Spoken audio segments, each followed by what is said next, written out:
Bonjour à tous et bienvenue à Sans cloche d'extérieur. Sans cloche d'extérieur, cette émission qui décrypte, analyse et traite de l'actualité du Congo-Brazzaville vue de l'extérieur. Je n'accepterai pas que l'accélération de la marche vers le développement ne se réduise à une clause de style ou à un simple slogan. Tels sont les propos du président de la République Didi Sassou Nguesso prononcés le 14 août dernier lors de son message à la nation délivré la veille de la célébration du 66e anniversaire de l'indépendance du Congo. Dans cette émission, nous ferons un décryptage complet de cette adresse présidentielle. La non-adoption et la non-publication de la loi des finances 2026 suscitent la réaction de Vivien Romain Manangou, une situation regrettable qui conduit cet opposant et candidat déchu à la dernière présidentielle a dénoncé ce qu'il appelle les balbutiements administratifs dans lesquels le Congo végète, alors que le pays totalise 66 ans d'indépendance.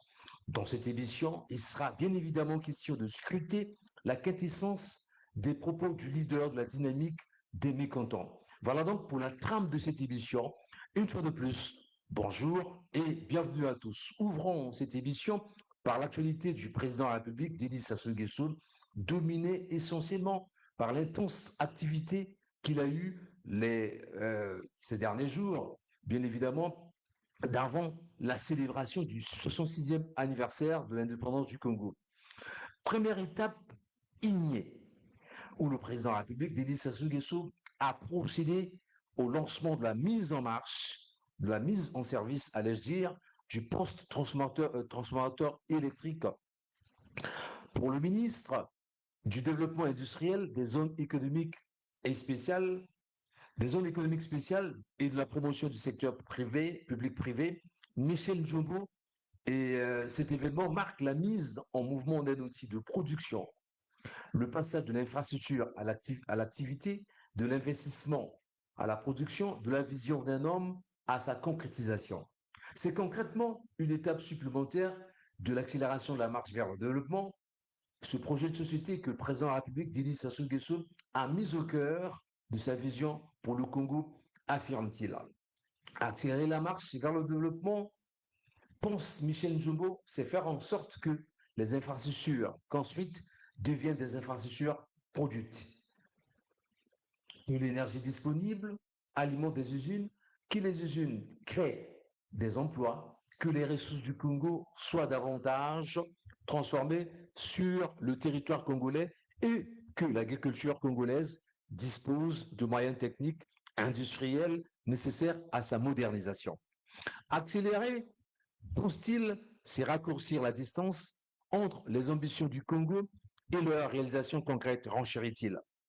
Aucune ambition industrielle ne peut prospérer durablement sans énergie, sans route, sans connectivité et sans infrastructures adaptées. C'est ainsi que l'État, sous l'impulsion du président de la République, Denis Sassou Nguesso, a consenti des investissements importants pour doter la zone économique spéciale d'Igné et particulièrement le parc industriel et commercial de Maluku des infrastructures nécessaires à son développement. Aujourd'hui, ces efforts commencent à porter leurs fruits, alors que les unités industrielles du parc de Maluku mises en place depuis près d'une dizaine d'années étaient confrontées à une contrainte majeure, notamment notamment l'absence d'énergie, affirme Michel Njombo.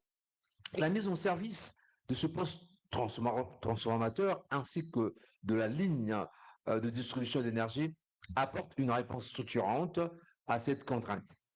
Elle vient compléter les investissements déjà réalisés pour rendre cette plateforme industrielle pleinement opérationnelle. Ce sont entre autres près de 6 km de voiries aménagées et bitumées couvrant l'ensemble du périmètre de 16 usines industrielles, 4 641 mètres linéaires d'ouvrage, de drainage, la construction et l'équipement de la centrale d'alimentation électrique, la réparation et la synchronisation de 24 générateurs représentant une capacité totale estimée à 9,6 MW, ainsi que l'installation d'un réseau de distribution Internet par fibre optique, révèle le ministre du Développement industriel. En outre, Certes, certes, ces travaux d'aménagement et de réhabilitation ont conduit à la création de 612 emplois au sein de la zone, mais l'impact de l'industrialisation d'un territoire ne se mesure pas seulement au nombre d'usines qui s'y installent ou au nombre d'emplois qui y sont directement créés. L'industrie, pense Michel Jumbo, transforme aussi les territoires. Pour permettre à une industrie de s'implanter et de produire, il faut apporter l'énergie, l'eau, les routes, les télécommunications et les services nécessaires à son fonctionnement. Ces infrastructures, une fois déployées, pourraient bénéficier bien au-delà des seules entreprises. Maluku en est une illustration parfaite, concrète bien évidemment, renchérit-il. Alors, si l'énergie apportée est indispensable au fonctionnement des usines, l'électricité l'est aussi pour le bien-être des populations, à l'éducation des enfants, au fonctionnement des centres de santé, au développement du commerce et à l'émergence de nouvelles activités économiques. Il en va de même pour l'eau. Si le réservoir d'eau potable d'une capacité de 1000 mètres cubes réalisé dans le cadre des investissements de la zone répond d'abord aux besoins de son fonctionnement, l'arrivée et le développement de ces infrastructures créent les conditions permettant d'améliorer progressivement l'accès aux services essentiels pour les populations, évoque Michel Njombo.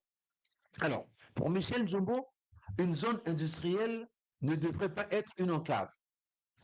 Elle doit être un moteur de développement pour le territoire qui l'accueille. Elle doit créer des emplois pour les populations environnantes, susciter de nouvelles activités économiques, créer des opportunités pour les entrepreneurs locaux et favoriser, bien évidemment, l'arrivée des nouvelles infrastructures et contribuer ensuite progressivement à l'amélioration des conditions de vie, renchérit-il. Pour le ministre du Développement industriel, si l'usine transforme la matière, l'industrialisation, lorsqu'elle est bien pensée, transforme quant à elle le territoire. Alors, cette industrialisation que le gouvernement entend promouvoir, une industrialisation dont la richesse et les effets se diffusent autour d'elle et bénéficient directement ou indirectement aux populations. Alors, pour Michel Nzombo, si ces réalisations sont importantes, une infrastructure n'est pas une fin en soi. Elle est un moyen au service du développement. Une route dans une zone industrielle n'a de sens que si elle dessert les entreprises et rapproche la population. Une ligne électorale, une ligne électrique n'a de sens que si elle alimente des machines et contribue progressivement à apporter de l'énergie là où elle manque. Une zone économique spéciale n'a de sens que quand elle accueille les investissements, produit, transforme, exporte et crée des emplois. Crée des emplois, ensuite entraîne dans son développement le territoire qui l'entoure. D'où l'impérieuse nécessité de passer désormais du temps de la viabilisation au temps de la production, indique Michel Njombo. Si l'État doit continuer à assumer ses responsabilités en aménageant, en facilitant, en accompagnant, en créant un environnement compétitif et en levant les obstacles à l'investissement, le secteur privé, quant à lui, doit prendre toute sa place, toutes ses responsabilités. Michel Jumbo lance ainsi un vibrant appel aux investisseurs nationaux et internationaux. Le Congo veut produire, transformer, industrialiser son économie et il est prêt à accueillir tous les investisseurs qui souhaitent investir et produire à ses côtés, dit Michel Jumbo. Les zones économiques spéciales du Congo doivent progressivement devenir de véritables territoires de production, de transformation, d'innovation et d'exportation, poursuit-il. La zone économique spéciale de Maluku dispose de plusieurs atouts importants, entre autres sa position géographique, sa connexion aux principaux axes routiers, son accès plutôt au fleuve Congo et un régime incitatif destiné à favoriser la création de richesses et la transformation locale, révèle Michel Njombo. Pour Michel Njombo, si l'industrie, si l'industrie a besoin d'investisseurs, les investisseurs ont besoin d'un environnement compétitif. Les zones économiques spéciales doivent être l'un des instruments de cette convergence. La responsabilité du gouvernement est de construire un environnement dans lequel l'investissement se transforme plus rapidement en usine, l'usine en production, la production en emploi et l'emploi en prospérité partagée. Le lancement des activités de l'usine Eco Camako Pense Michel Jumbo donne une dimension particulière et supplémentaire de la vision du président de la République Denis Sassou Nguesso. Il ne s'agit pas simplement d'assembler les tracteurs, il s'agit de créer un pont entre l'ambition industrielle et l'ambition agricole que le gouvernement porte. Le Congo ne saurait développer l'agriculture sans poser simultanément la question des équipements nécessaires à sa modernisation. Le Congo ne saurait accroître durablement la production agricole tout en restant entièrement dépendant de l'extérieur, dépendant de l'extérieur pour les machines qui permettent de produire. L'installation d'une unité de montage de tracteurs sur le territoire congolais constitue ainsi un premier jalon. Elle démontre qu'il est possible d'accueillir au Congo une industrie contribuant directement à la mécanisation de l'agriculture, à la création d'emplois qualifiés et au transfert de technologie. Toutefois, pense Michel Njombo, l'ambition du gouvernement devrait aller plus loin. Il ne suffit pas de créer des usines, encore faut-il construire autour d'elles des chaînes de valeur, faire émerger progressivement des fournisseurs locaux, des équipementiers, des prestataires, des entreprises de maintenance, des compétences techniques et des dispositifs de formation.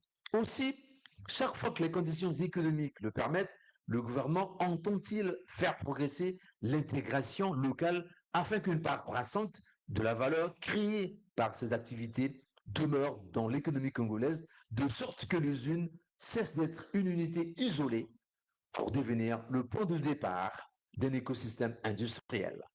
Le gouvernement projette ainsi de faire grandir les entreprises nationales aux côtés des investisseurs qui choisissent le Congo. Pour Michel Njombo, cette visite de lancement n'est pas l'aboutissement d'un processus. Elle marque plutôt le début d'une nouvelle étape. Au-delà des infrastructures, des investissements et des usines, la vérité, la véritable finalité reste l'homme.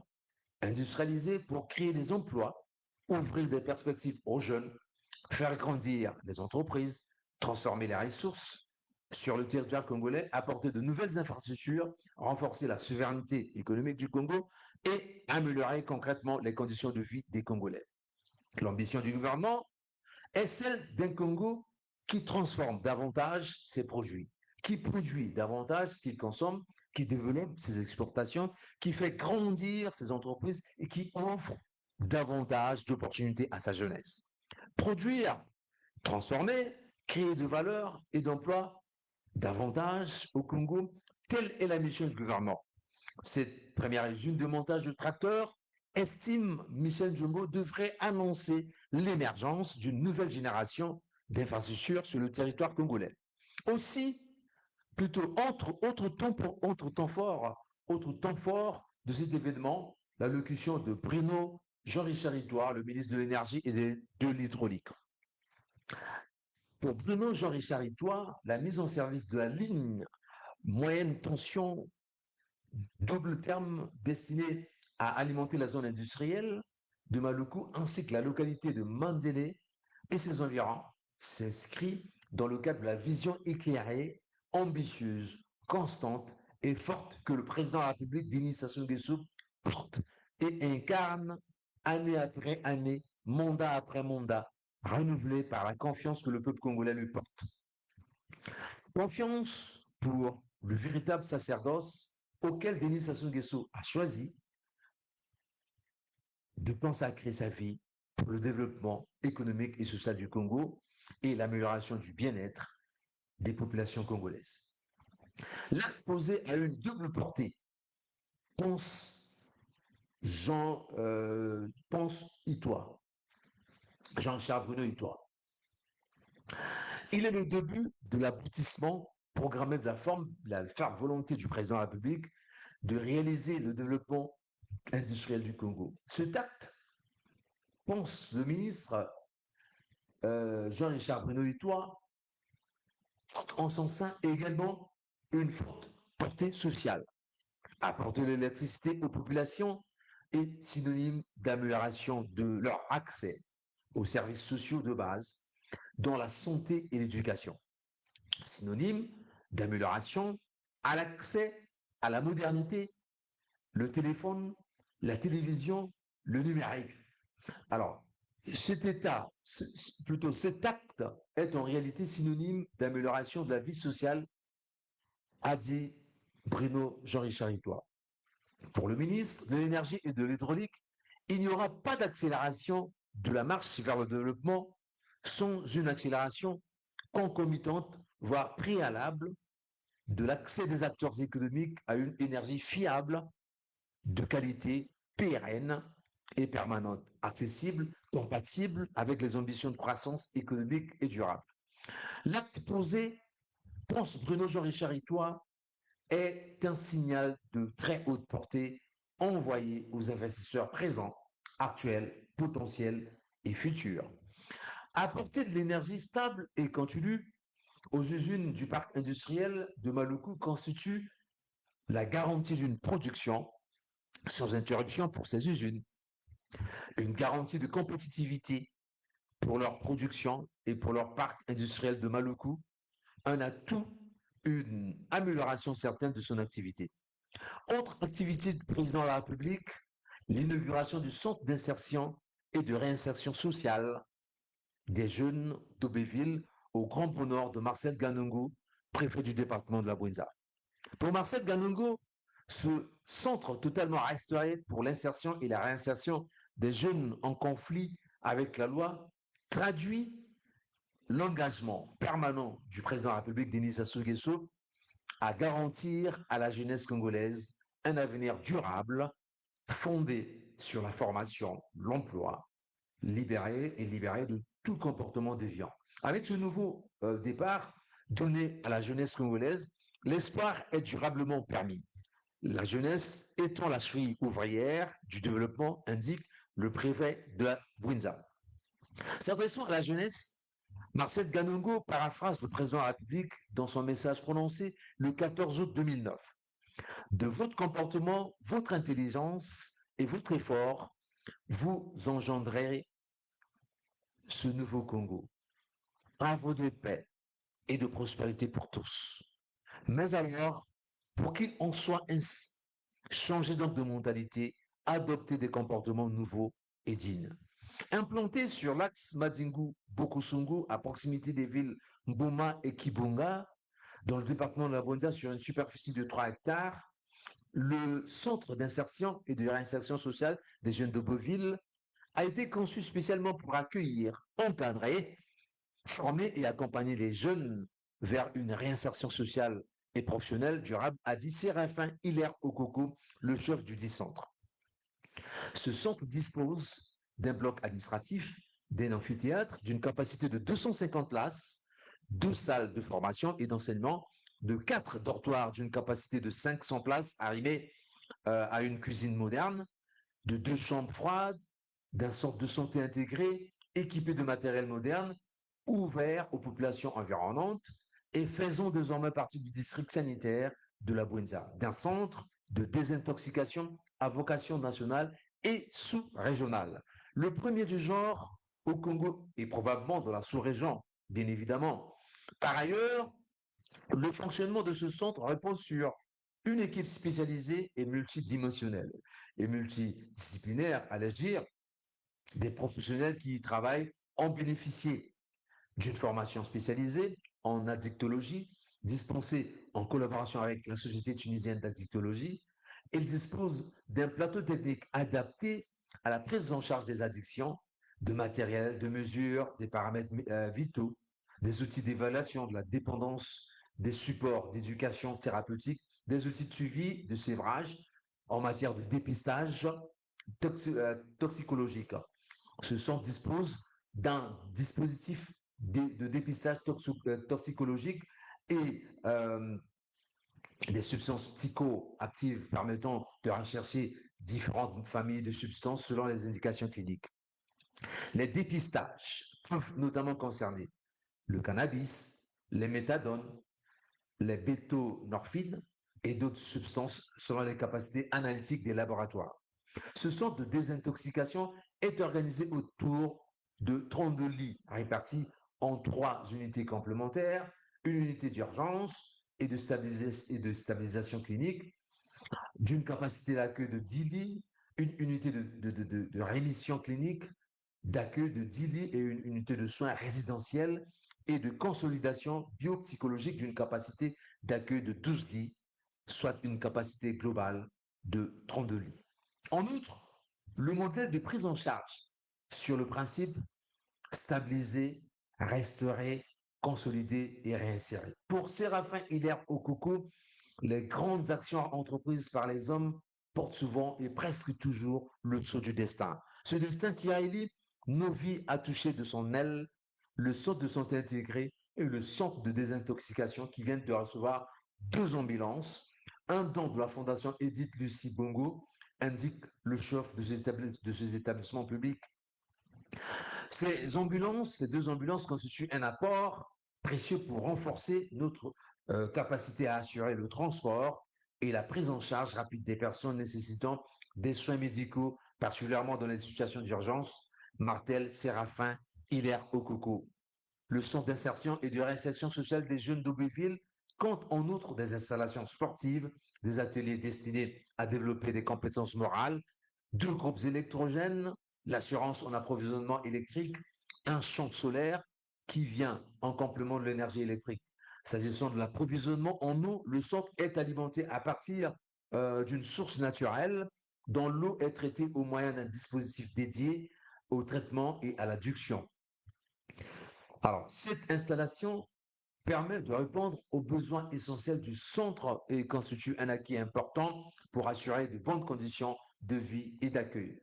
Concernant l'encadrement des jeunes, au centre d'insertion et de réinsertion sociale de Beuville, il repose sur une approche multidisciplinaire associant l'instruction civique, la formation qualifiante, le suivi psychologique, les activités sportives et culturelles, le tout dans une discipline inspirée des principes d'encadrement rigoureux visant à inculquer aux pensionnaires le respect des institutions, le respect de l'autorité publique et le respect d'autrui.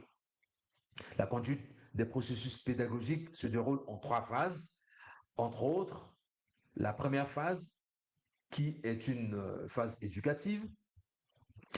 Alors, il s'agit dans cette étape, dans cette phase, bien évidemment, de conduire un programme d'instruction civique et d'autres enseignements de portée générale.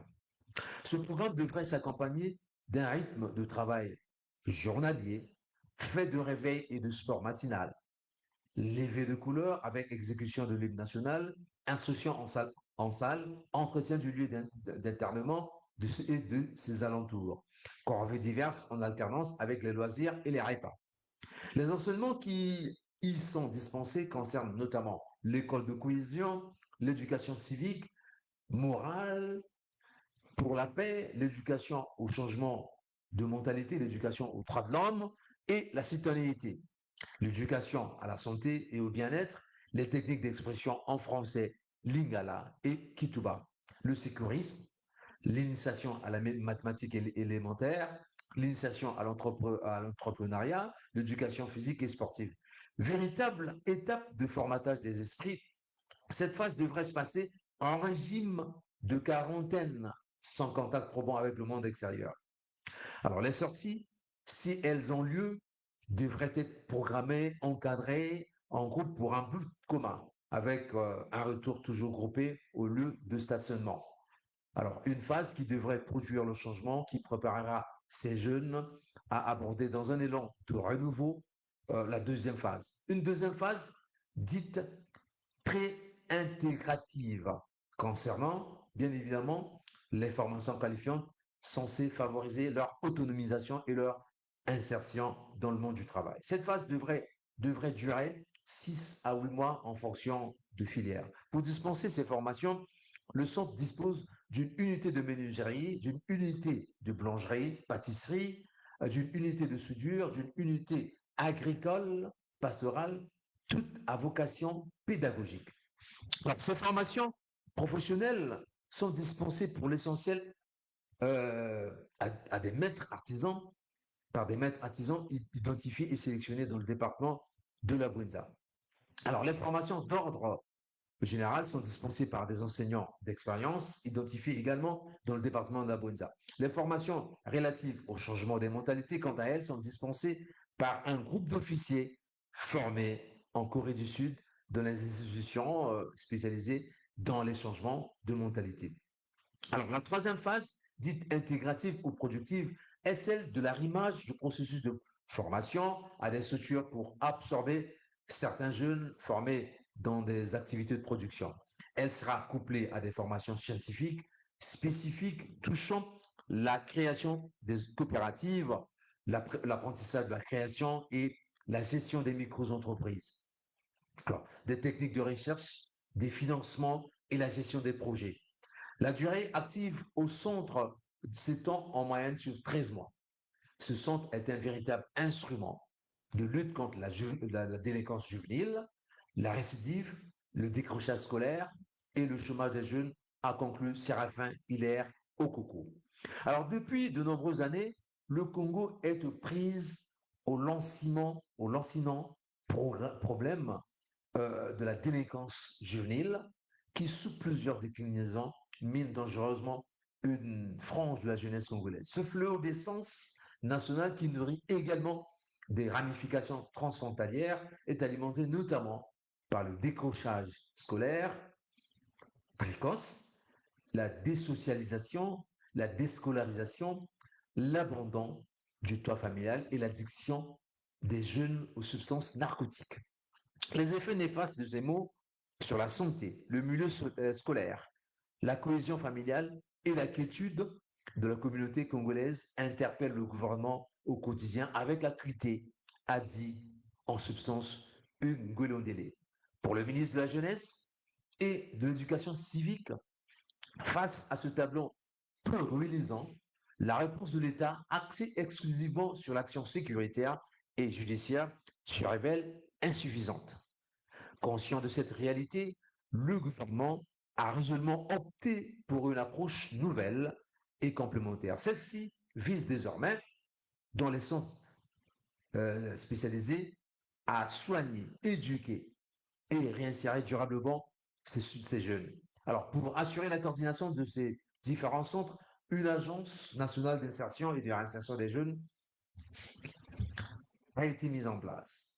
Cet établissement public à caractère administratif a pour mission de concevoir et mettre en œuvre la politique nationale en matière de prise en charge des jeunes déscolarisés, des jeunes désocialisés, des jeunes en conflit avec la loi. La première action remarquable de cette agence est l'opérationnalisation du centre d'Aubéville, indique le ministre de la Jeunesse et de l'Éducation civique, Hugues Ngolondele. Pour Hugues Ngolondele, au-delà de sa fonction d'accueil, le centre d'Aubéville entend constituer un véritable creuset de resocialisation articulé autour de trois piliers, à savoir l'encadrement psychologique, l'encadrement plutôt psychosocial et médical pour soigner les blessures, à savoir les blessures, bien évidemment, les blessures visibles et les blessures invisibles, l'éducation civique et sportive pour restaurer le sens de la discipline, du collectif et de la citoyenneté. L'accompagnement à l'insertion socio-professionnelle par l'apprentissage de divers métiers dans les filières adaptées au marché de l'emploi. Côté composition, ce centre comprend en son sein un centre de santé intégré et un centre d'addictologie, tous les deux placés sous la cojection du ministère de la Santé et du ministère de la Jeunesse, bien évidemment, conformément à la convention d'établissement liant ces deux ministères. Animé par l'ambition de couvrir l'ensemble du territoire national, le gouvernement s'emploie à poursuivre ses efforts. Après Aubéville, la construction de nouveaux centres similaires est prévue notamment à Otiende pour les jeunes filles, à Boukania dans le département de la Cuvette, ainsi qu'à Odiba dans le département de Dieulefini, révèle le ministre de la Jeunesse et de l'Éducation civique. Pour clore son propos, Hugues Ngolondele invite les pensionnaires de ce centre à faire preuve d'assiduité, d'exemplarité et de civisme durant toute la durée de leur séjour de formation en immersion au 10 centres. Vous êtes les premiers auteurs de cette séquence exaltante de votre vie qui commence aujourd'hui sous le regard vigilant des encadreurs avec l'accord de vos parents. Vous êtes donc à la croisée des chemins et votre réussite ne dépendra que de votre engagement personnel, leur a dit-il. Autre fait d'actualité dans cette émission, sans touche d'extérieur, le message du président de la République, Denis Sassou Nguesso, adressé la veille du 15 août. Pour Denis Sassou Nguesso, la commémoration du 66e anniversaire de l'indépendance du Congo, de l'accession du Congo à la souveraineté internationale, interpelle la conscience collective et magnifie l'identité de la nation. Le thème de cette célébration, objectif, développement, accélérant la marche, résume le chemin parcouru, des avancées réalisées et projette la progression continue du peuple congolais vers de nouvelles conquêtes, indique le président de la République.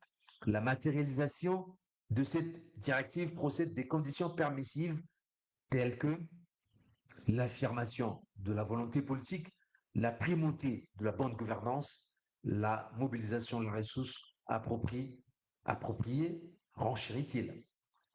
La détermination des pouvoirs publics à mener à bien des projets de développement ainsi que les réformes économiques et financières en cours demeurent sans équivoque, a dit Denis Sassou Nguesso.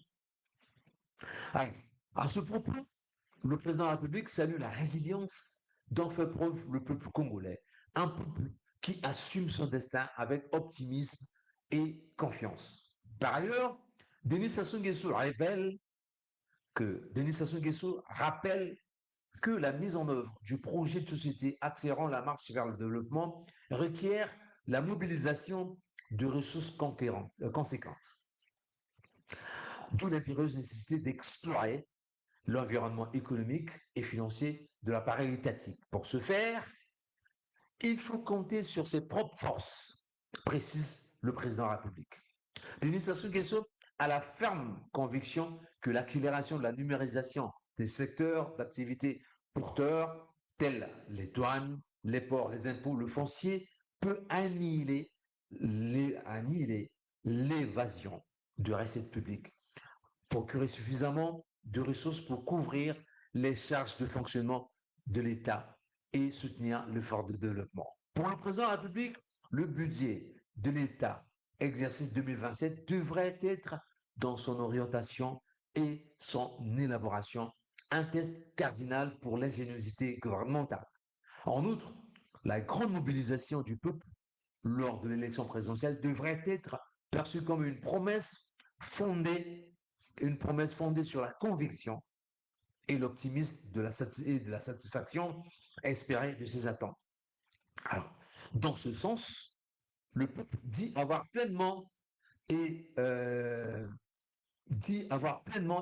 en toute responsabilité honoré ses engagements durant le scrutin. Il attend désormais les justes retombées de cette détermination et de son choix, ce qui impose au gouvernement le devoir de tenir parole, martèle Denis Sassou Nguesso. C'est ainsi que le président de la République déclare qu'il n'acceptera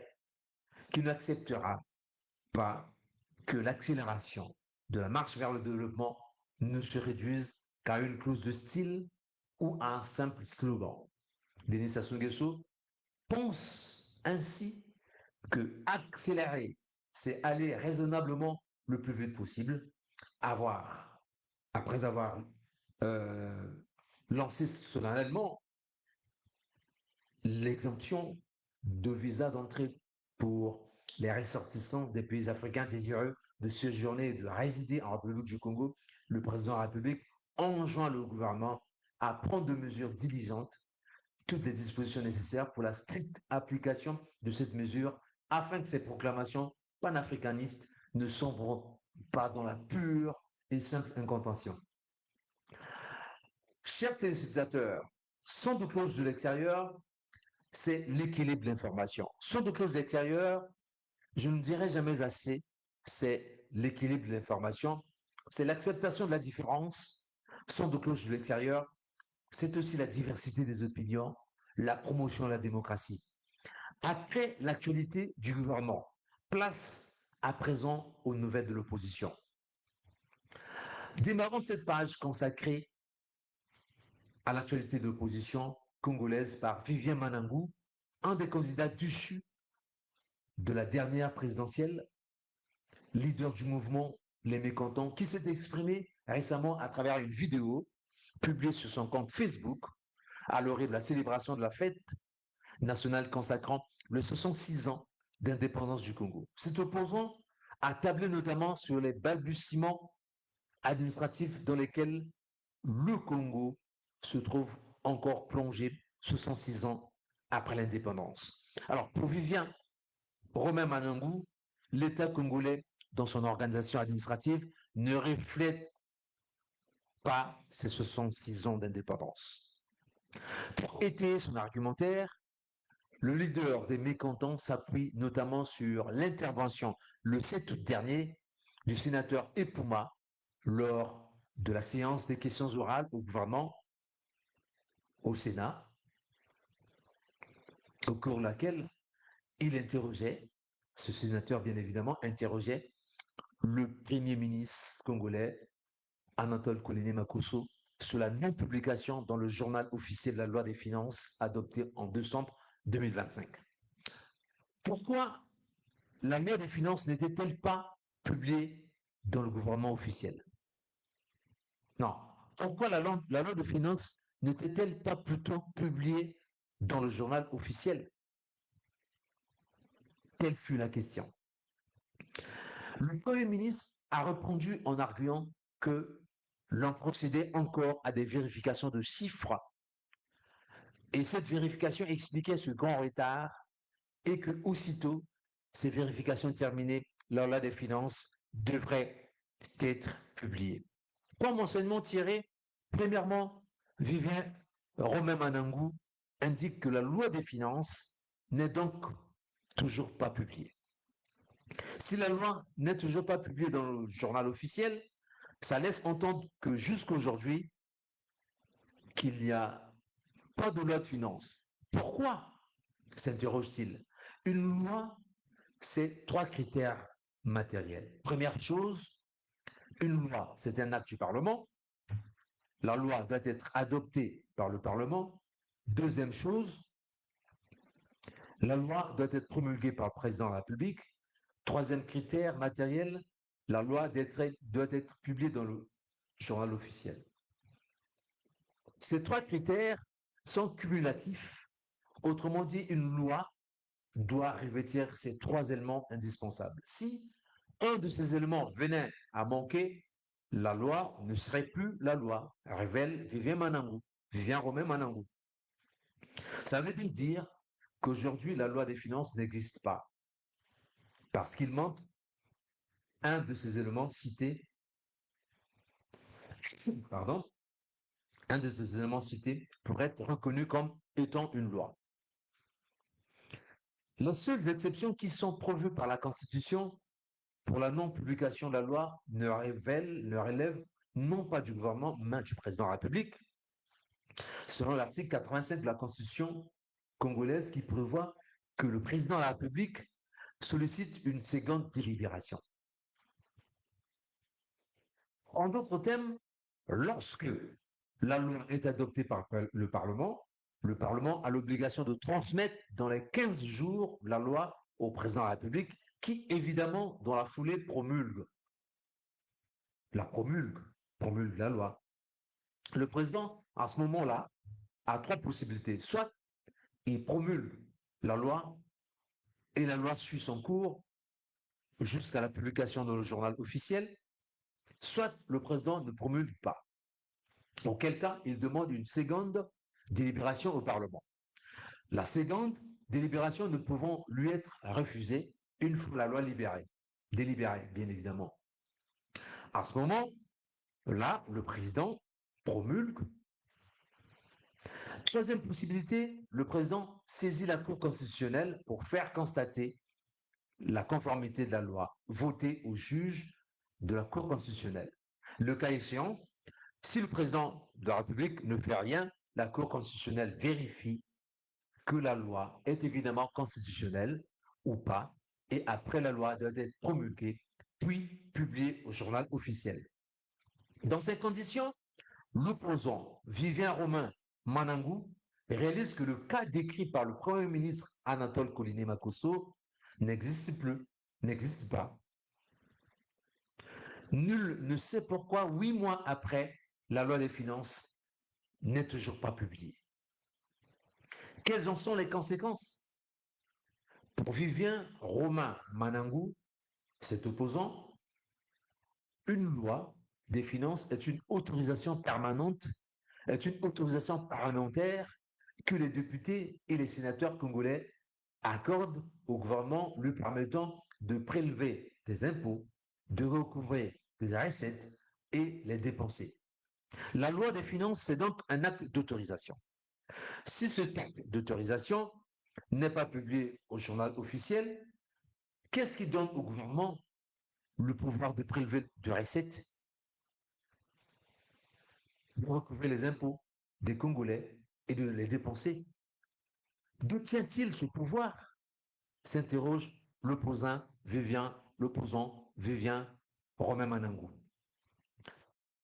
Nous demeurons une loi des finances, une loi n'importe laquelle, qui n'a pas été publiée, n'est pas poussable à ses destinataires. L'adage qui dit « Nul n'est censé ignorer la loi » n'a de sens que à partir du moment où la dite loi a été publiée au journal officiel. Si la loi est publiée au journal officiel, se crée ainsi une fiction, une présomption que tout le monde est au courant, affirme l'opposant Vivien Romain Manangou. Si la loi n'est pas publiée, elle ne peut donc pas être opposable au destinataire, donc au peuple. En d'autres termes, aujourd'hui, une société congolaise ou une entreprise congolaise qui exerce au Congo peut très bien refuser de payer les impôts, de s'acquitter de sa charge fiscale, en avançant comme argument le fait que la loi des finances n'est pas publiée, n'a jamais été publiée. Renchérit-il.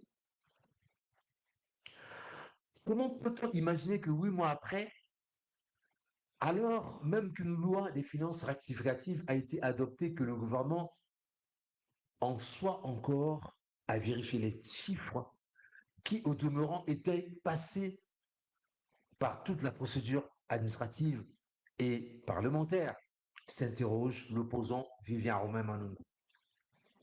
Mesurant la gravité de cette situation, le leader de la dynamique des mécontents dénonce avec force ce qu'il qualifie le laisser-aller administratif. Aussi, l'opposant Vivien Romain Manungou s'insurge-t-il contre une relativisation des règles de droits élémentaires au plus haut niveau de l'administration congolaise. Pour le leader de la dynamique des mécontents, le gouvernement ne peut pas ne pas publier la loi des finances et penser qu'il peut imposer, qu'il peut réclamer aux Congolais le dû fiscal alors que la loi des finances n'existe pas. Comment peut-on expliquer que nous en soyons arrivés à cette situation-là après 66 ans d'âge, après 66 ans d'administration, s'interroge l'opposant Vivien Manangou. Au point où le Congo se trouve, il n'y a pas de loi de finances, il n'y a donc ni de recettes, ni de dépenses à effectuer, ou alors c'est la loi des finances de l'année d'avant qui a été reconduite, pense Vivien Romain Manangou. Sur le plan strictement légal, estime l'opposant Vivien Romain Manangou, 8 mois sans publication de la loi des finances officielle, les dégâts que ça peut créer dans les recours sont énormes et inimaginables. L'opposant Vivien Romain Manangou ne s'explique guère que les élémentaires du droit de la légalité ne soient pas respectés au Congo, d'où son mécontentement. Autre opposant et candidat dessus de la dernière élection présidentielle à intervenir à l'orée de la célébration de 66 ans d'indépendance du Congo, c'est Destin Gavé, leader du mouvement des Républicains. Invité récemment sur le plateau de Global Télé Sud, Destin Gavé estime qu'on ne peut pas attendre grand-chose des dirigeants actuels. En 2010, le Congo avait un budget de 3 000 milliards de francs CFA. La même époque, le Gabon avait un budget de 2 000 milliards de francs CFA.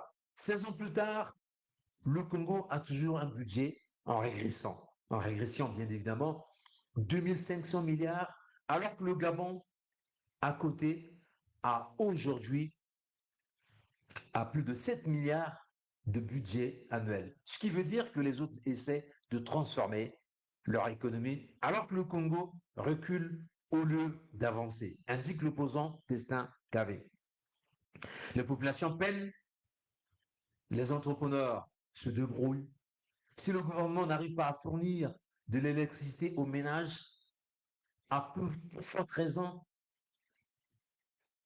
est-ce qu'on peut penser demain parler de trains électriques, comme au Sénégal par exemple? Les Congolais aujourd'hui doivent comprendre la nécessité d'une alternance, d'un nouveau système, indique l'opposant Destin Gavé. Brossant la situation générale du pays 66 ans après l'indépendance, l'opposant Destin Gavé peint un tableau sombre. Le leader du mouvement des Républicains regrette le fait que le Congo n'ait pas pu se transformer en dépit des richesses dont il dispose, notamment le pétrole, avec une production actuelle de près de 280 000 barils de pétrole par an, soit le sixième pays producteur de pétrole en Afrique.